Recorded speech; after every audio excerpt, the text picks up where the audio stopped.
Selamat pagi Bapak Ibu yang kekasih di dalam Tuhan Yesus Kristus.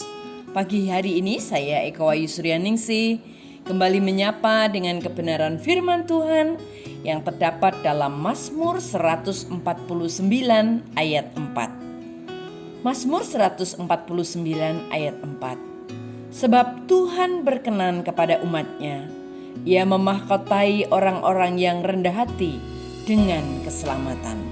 Amin. Suatu kali sebelum menjadi Presiden Amerika, Jenderal George Washington kedatangan tamu dari Perancis yang bernama Jenderal Lafayette. Ketika sedang berjalan-jalan di sebuah taman, kedua jenderal ini bertemu dengan seorang budak yang sedang bekerja. Tiba-tiba budak tersebut berhenti dan membuka topinya sambil membungkuk serta berkata, "Good morning, sir."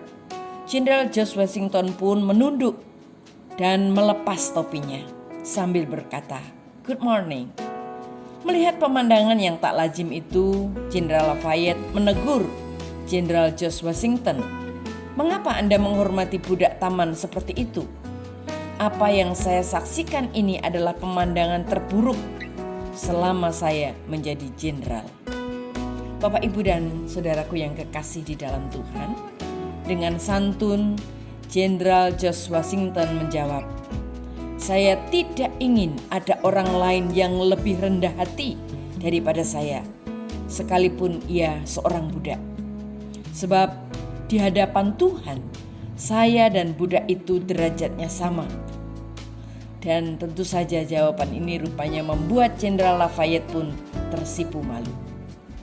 Bapak, Ibu, dan saudaraku, rendah hati adalah mengungkapkan kekuatan diri. Berbeda dengan rendah diri yang merupakan kelemahan. Hanya orang yang kuat jiwanya dapat berlaku rendah hati. Seperti padi yang semakin berisi, semakin merunduk.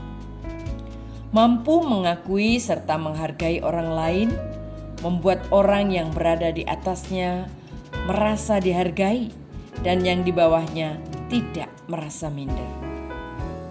Tidak lama berselang, Jenderal George Washington menjadi Presiden Amerika. Dan kerendahan hatinya mendapat ganjaran kekayaan, kehormatan, dan kehidupan. Bapak, Ibu, rendahkanlah hati sampai tiada seorang pun dapat merendahkanmu. Sebab ada ganjaran istimewa bagi orang yang merendahkan hatinya. Sungguh hal yang luar biasa yang boleh kita belajar dari kesaksian hidup George Washington.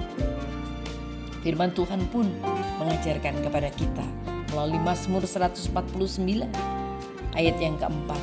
Sebab Tuhan berkenan kepada umat-Nya, Ia memahkotai orang-orang yang rendah hati dengan keselamatan.